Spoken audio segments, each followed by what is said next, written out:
लोकमंथन के इस तृतीय संस्करण के समारोह के मुख्य अतिथि देश के जाने माने विद्वान, केरल के सम्माननीय राज्यपाल श्री आरिफ मोहम्मद खान जी, असम सरकार के शिक्षा के सलाहकार परामर्शदाता श्री नानी गोपाल महंत जी, प्रज्ञा प्रभा के सह संयोजक श्री श्रीकांत जी, मंच पर उपस्थित अभिजीत गोखले जी, संजय जी और श्री हरि बोरीकर जी, सभी इस लोकमंथन के आयोजक संस्थाओं के प्रतिनिधि गण हैं। सभागार में उपस्थित सभी विद्वज्जन, कला प्रेमी, संस्कृति प्रेमी बहनों और भाइयों,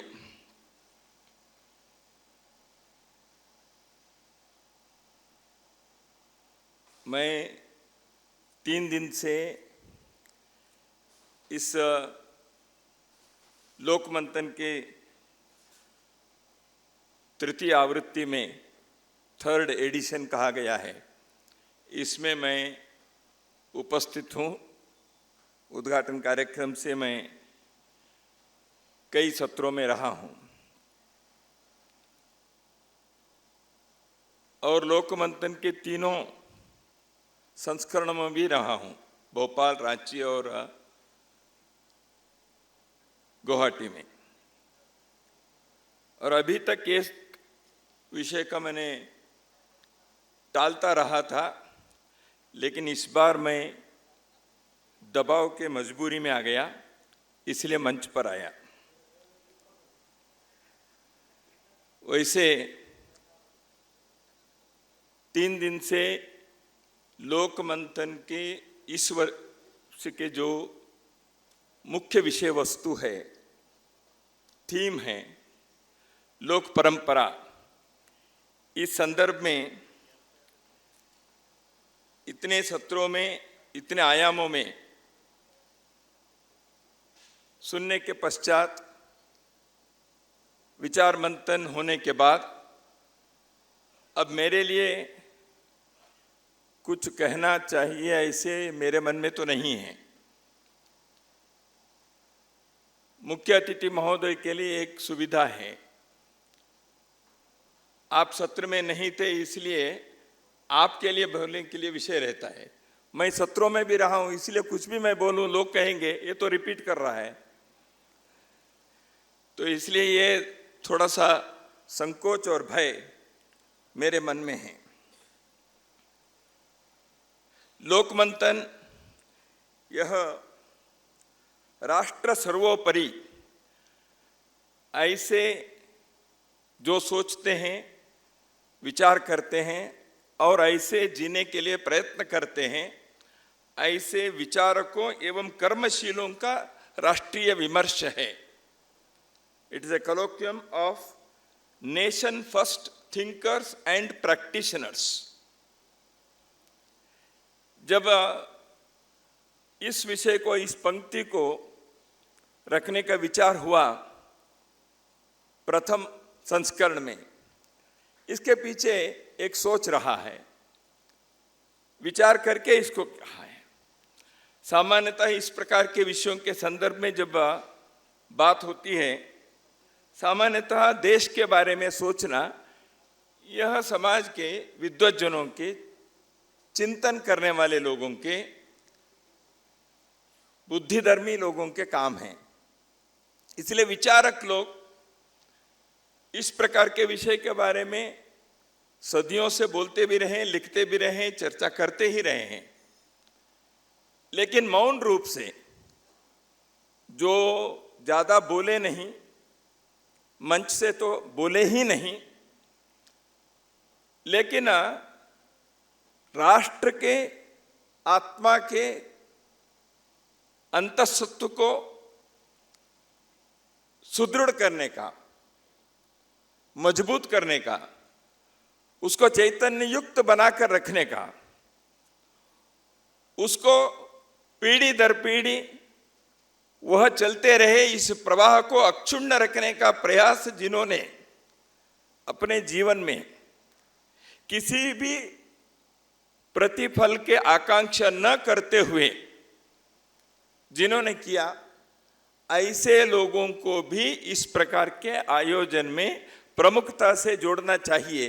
यही एक विचार सोचकर राष्ट्र सर्वोपरि विचारक एवं कर्मशीलों के राष्ट्रीय संविमर्श, ऐसे इसको कहा गया।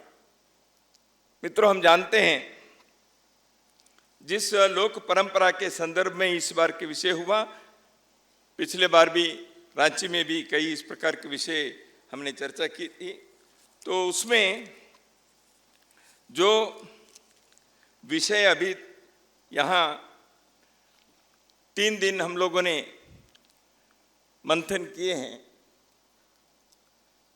जीवन के हर आयामों के बारे में लगभग कुछ न कुछ कहने का प्रयत्न यहाँ के विद्वान लोगों ने किया है, और इसका प्रकट करने वाले कर्मशील लोगों के कई प्रकार के कृतियाँ मंच पर और इस परिसर में वह प्रकट होते रहें, प्रस्तुत होते रहें।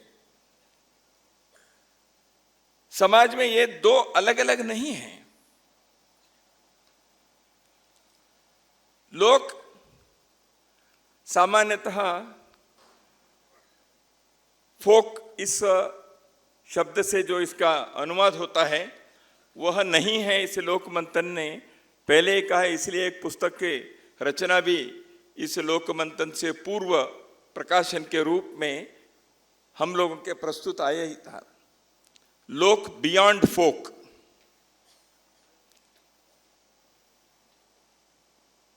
इंग्लिश भाषा में तो फोक कहा गया। सामान्यतः जब फोक अथवा लोक के बारे में अभी तक के जो भी धारणा है, शास्त्र और लोक, आज के सुबह के सत्र में भी शब्दों का उपयोग हुआ ही है, मार्ग और देसी, शिष्ट और साधु अथवा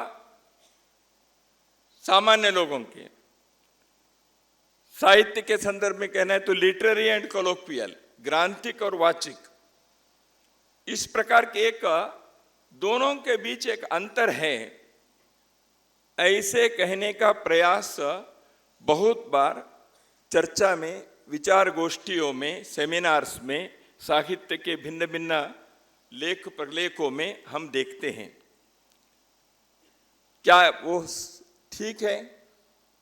समझने के लिए एक क्लासिफिकेशन करना अलग बात है, लेकिन ये दोनों भिन्न हैं, परस्पर विरोधी हैं अथवा समांतर रूप से चलने वाले हैं। ये एक विचार कई बार लोगों के मन में आने जैसे व्यवहार और विचार के प्रस्तुति होते हैं, परंतु बहुत लोगों ने इस विषय में क्या कहा है?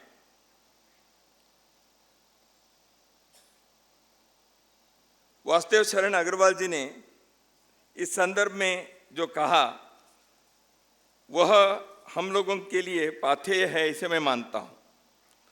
लोक अपने जीवन का सागर है जहां अतीत वर्तमान सभी मिल जाते हैं, और लोक यह राष्ट्र के चैतन्य स्वरूप है।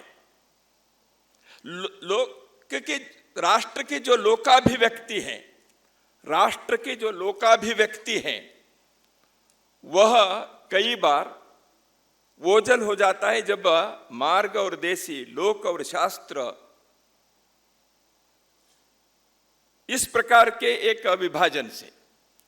लोक, इसके अर्थ भी कई हो गए हैं। लोक अवलोकन, आलोक, दृष्टि, इस अर्थ से भी है। जन, इस अर्थ से तो है ही, हम सब जानते हैं। इसलिए लोकतंत्र यानी जनतंत्र, लोकमत यानी जनमत, लोका समस्ता सुखिनो भवन्ति यानी सभी लोग, सभी जनता सुखी रहें। इस अर्थ से भी लोक शब्द के प्रयोग होते ही रहे हैं। लेकिन लोक का और भी एक है, चतुर्दश लोक है। तो इसलिए राष्ट्र, क्षेत्र, लोक, ये सब एक साथ प्रयोग होने वाले, धर्म जैसे कई अर्थ से धर्म के शब्द का प्रयोग होता है। धर्म लक्षण भी है, धर्म कर्तव्य भी है। आज प्रातःकाल के सत्र में मैंने भगवती जी कह रहे थे, एक प्रश्न के उत्तर में कर्तव्य के संदर्भ में प्रश्न पूछा गया, तो धर्म, चाणक्य के उल्लेख उन्होंने किया था। नियम, यह भी धर्म है। लक्षण, यह भी धर्म है। सत्कर्म करना, दान देना भी धर्म है। रिलीजन के अर्थ में भी धर्म है। ऐसे धर्म के कई अर्थ, कई आयाम जैसे हैं, ऐसे लोक के लिए भी कई प्रकार के अर्थ से, कई प्रकार के आयामों में इस शब्द का उपयोग हुआ है। राष्ट्र बनता है जन, भूमि और संस्कृति के संघात से। भूमि चाहिए, उस भूमि को मातृवत समझने वाले, उसको माता कहने वाले, उस दृष्टि से सोचने वाले, व्यवहार करने वाले पुत्र रूपी समाज यानी जन, और इनके कारण जो विकसित हुई संस्कृति है, जीवन मूल्य हैं, इन तीनों के कारण राष्ट्र बनते हैं। एक दृष्टि से इसमें दो, भूमि और जन, ये दोनों लोक इस शब्द से समान रूपी है। तो इसलिए एक सुदीर्घ परंपरा हमारे देश में लोक के कारण राष्ट्र, जैसे वासुदेव शरण अग्रवाल जी का मैंने उल्लेख किया, इस लोक के अतीत, वर्तमान और भविष्य के सम्मिलित रूप के कारण राष्ट्र के चैतन्य स्वरूप है। राष्ट्र संविधान से नहीं बनता, कानून से नहीं बनता, सेना से नहीं बनता, मुद्रा से नहीं बनते, संप्रभुता से नहीं बनता, शासन से नहीं बनता। राष्ट्र बनता है भूमि, जन और संस्कृति के कारण।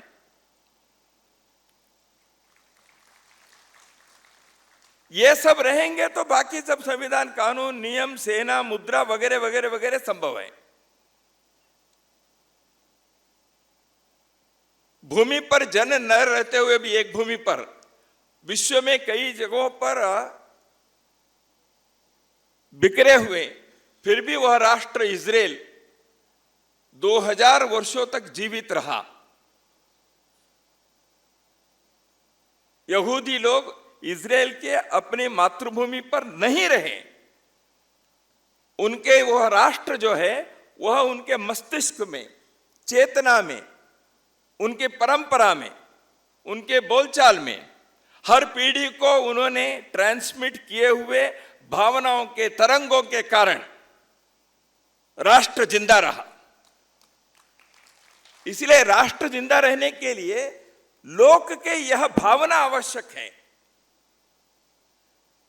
और वह भावना कैसे कृति में, विभिन्न प्रकार के जीवन के आयामों में कैसे प्रकट होते हैं, वही लोक परंपरा है, वही लोक है। वो लोक गीत है, लोक कथाएं हैं, लोक संस्कृति है, लोक व्यवहार है, लोकाचार है, लोकाभिराम है।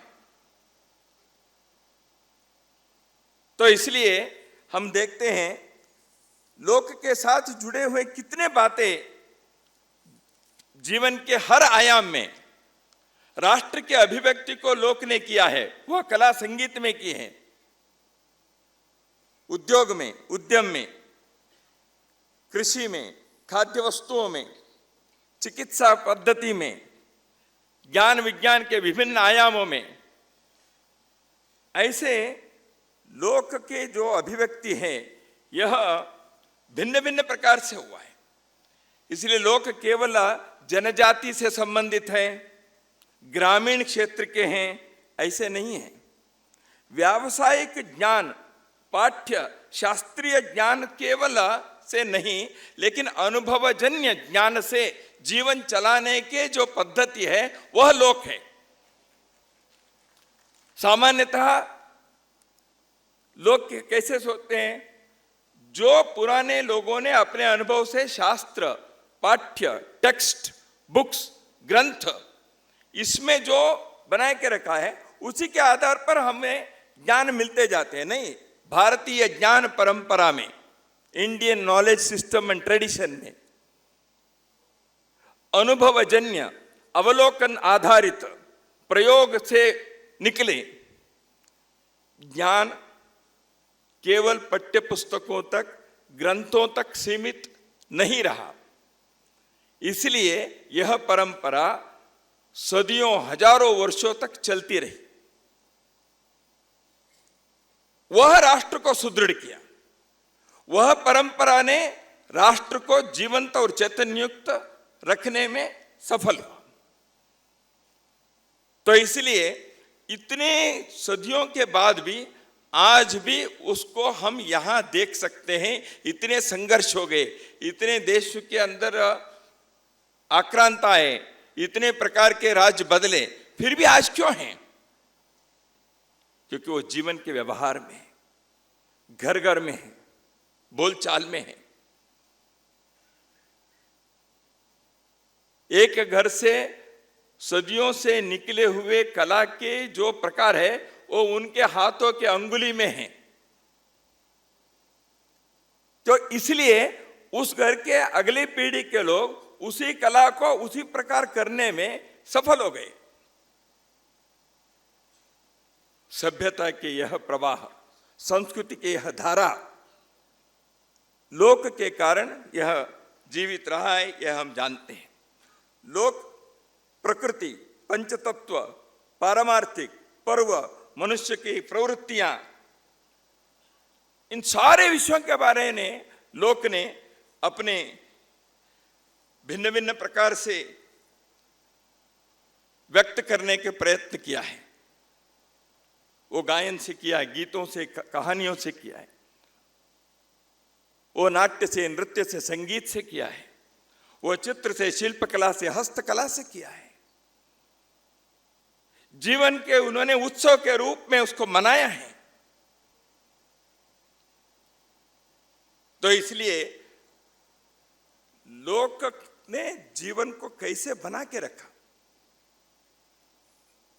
संस्कृत में सुबह उठने के पश्चात कहने के एक श्लोक हम सब जानते हैं। समुद्र वसने देवी पर्वतस्तन मंडले विष्णुपत्नी नमस्तुभ्यम पादस्पर्शम चवस्वमे। भूमि, इसके प्रति हम कृतज्ञ हैं।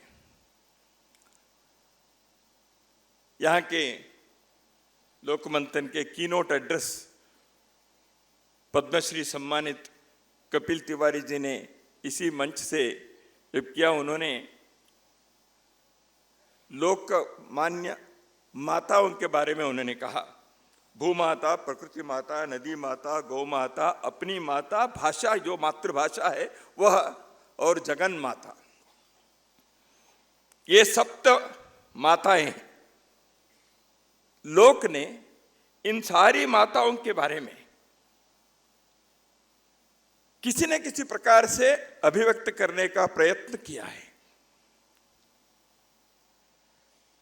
तो मैं कह रहा था, इसलिए भूमि के प्रति संस्कृत में तो वह है ही विष्णु पत्नी नमस्तुभ्यम। मेरी मातृभाषा कन्नड़ है। कन्नड़ में एक लोकगीत के एक 4 पंक्तियां ऐसे हैं।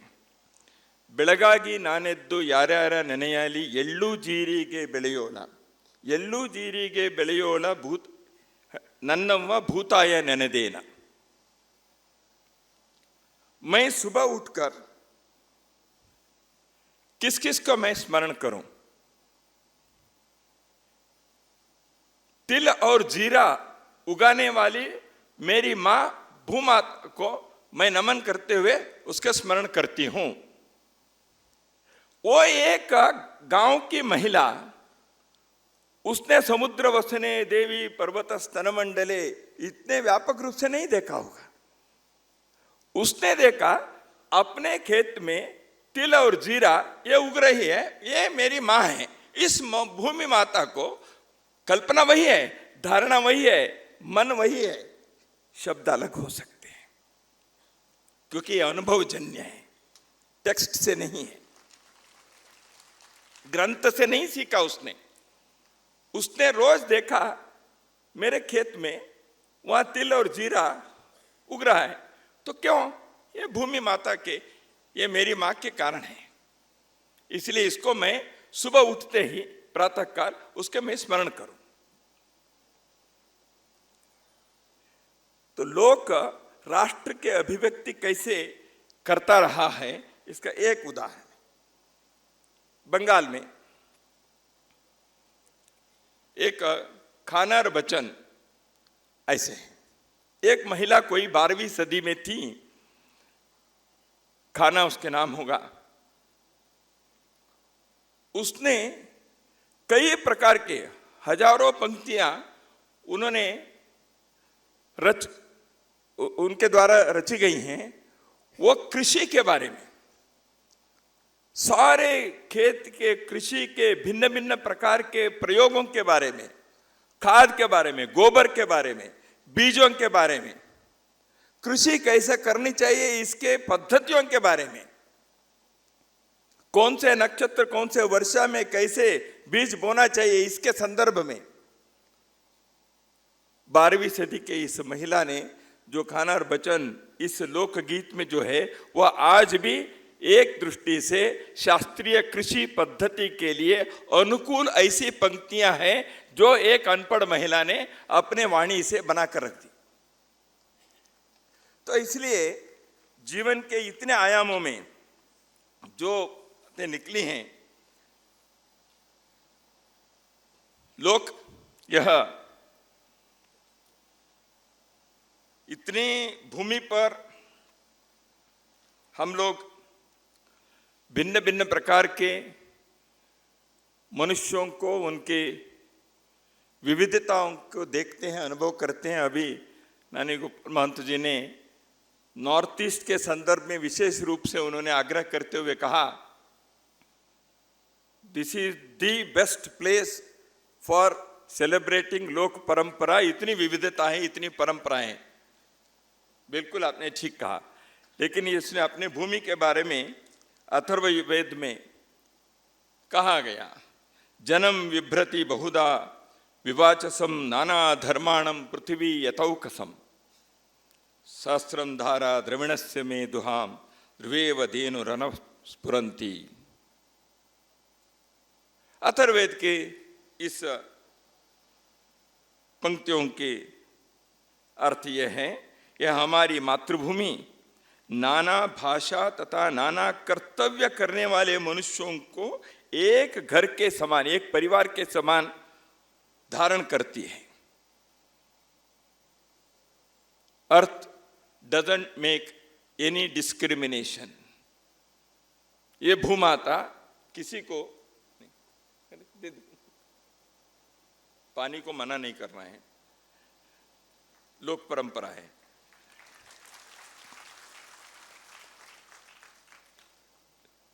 तो यह जो भूमि है यह सबके लिए, सबके जीवन खुशहाली से चले, इसलिए इस भूमि में किसी के साथ किसी भी प्रकार के कोई भी भेदभाव किए बिना यह एक परिवार जैसे, एक कुटुंब जैसे सबको धारण करने के इसके स्वभाव है। यही तो वेद के इस मंत्र में कहा गया।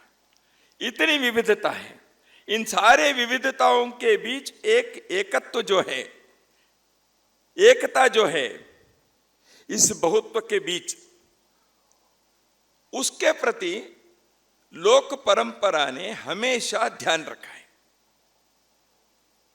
इसलिए लोक परंपरा में ये भिन्नता, यह अलग है, यह कौन है, यह अन्य है, यह भेद कभी लोक ने नहीं सोचा। तो इसलिए लोक के संदर्भ में जो हमारे आनंद कुमार स्वामी, उन्होंने जो एक विचार हुआ, शिष्ट और ग्रामीण, लोक और शास्त्र, इसके संदर्भ में उन्होंने अपने पुस्तक में लिखा कि लोक शास्त्र जो है ये हाईवे है, लोक जो है ये बाईवे है, शास्त्र जो है यूनिवर्सल है, लोक जो है लोकल है। इस प्रकार के जो एक भेद उत्पन्न करने के प्रयत्न हुआ है, उसके संदर्भ में उन्होंने कहा हाईवे एंड लोकल और byway cultures can be pursued at one and the same time and in one and the same environment. They are not so much different cultures ethnically of different people. एक ही ethnicity के, एक ही भाषा बोलने वाले, एक ही भौगोलिक क्षेत्र के लोगों में जिसको आप शास्त्र और जिसको आप लोक ऐसे अलग अलग रूप से कहते हो, वह एक ही समय विद्यमान होना बहुत बार अनुभव में आता है। यह आनंद कुमार स्वामी जी का कथन है। इसलिए शास्त्र और लोक के बीच के इस भेद को हमें एक दृष्टि से, दो क्लासिफिकेशन समझने के दृष्टि से करना अलग है, लेकिन राष्ट्र की अभिव्यक्ति, समाज की चेतना, मनुष्य की उन्नति, हम सबके जीवन के धर्म को निभाने का जो कार्य है, इसमें इस भेद को करने की कोई आवश्यकता नहीं है, ऐसे लगता है। तो अभी लोक मंथन के इस लोक परंपरा के जो अंतिम सत्र में हमें यह परंपरा कहते हैं। परंपरा कहेंगे तो यह हम क्या कह रहे हैं? परंपरा जो 100 साल पुराने तक था तो वो परंपरा है। आज वह म्यूजियम पीस, वह सेमिनार के विषय, वह पुस्तक के अंदर लेखों में प्रकट होने वाली बात, वह चित्रों में कहीं रहे, जीवन में उसके कोई प्रत्यक्ष स्थान है या नहीं है।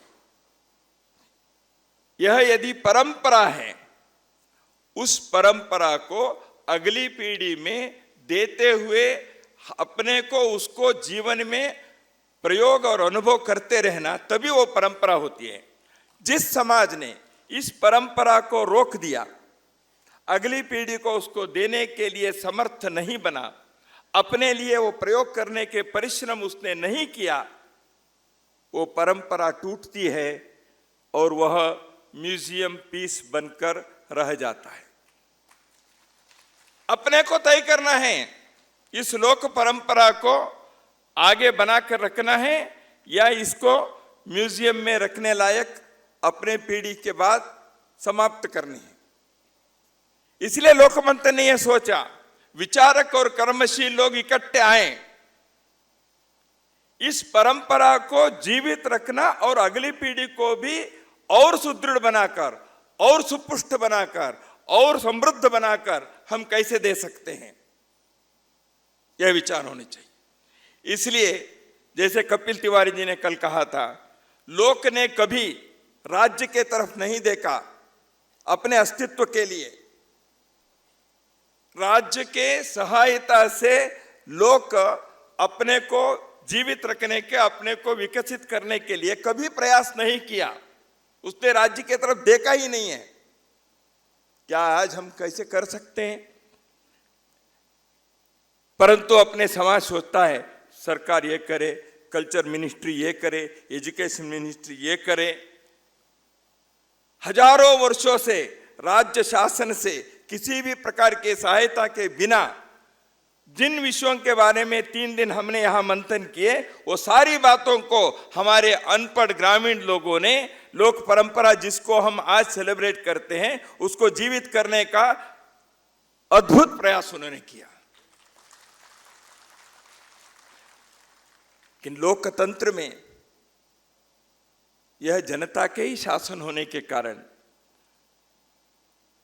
उस शासन से लोग यदि अपेक्षा करते हैं तो गलत नहीं है, लेकिन केवल उस पर निर्भर नहीं होना चाहिए, इस पर ध्यान रखना पड़ेगा समाज को।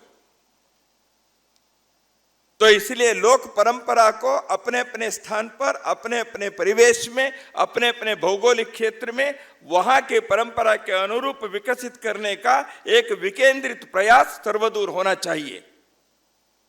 इसके लिए विश्वविद्यालय, IIT, IIMs, इसके लिए समाज के लोग, इसके लिए समाज के धनाढ्य लोग, इसके लिए सरकार भी आवश्यक मदद करे। नई राष्ट्रीय शिक्षा नीति में Indian knowledge system and tradition के बारे में विशेष आग्रह किया गया है। इसलिए भारतीय ज्ञान परंपरा और व्यवस्था के इस विशाल प्रयास में लोक परंपरा के विभिन्न प्रकार के ज्ञान विज्ञान के, कला संगीत नृत्य शास्त्र के, भाषा समाज के बारे में अध्ययन करने वाले हर प्रकार के आयाम के, इन सारे विषयों के बारे में अपने देश के विद्यालयों विश्वविद्यालयों में किसी न किसी प्रकार के पाठ्यक्रम द्वारा इन विषयों को आग्रहपूर्वक लाना और लोक के प्रति प्रतिष्ठा और लोक परंपरा को आगे बढ़ाने के लिए प्रयत्न, यह हम अगली पीढ़ी में कर पाएंगे तो मुझे लगता है लोक मंथन के यह प्रयास सफल होगा। श्रीमंत शंकरदेव ने धन्य धन्य कलिकाल जो आपने बताया, श्रीमंत शंकरदेव ने यह भी कहा था, कोटि कोटि जन्म अंतरे जहार असे महापुण्य राशि, ऋषि कदाचित मनुष्य होए भारत वर्ष्यास।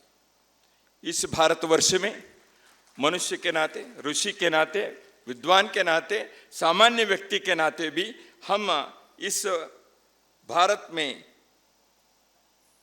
जन्म लेने के अनेकों वर्षों के पुण्य राशि अपने पास है।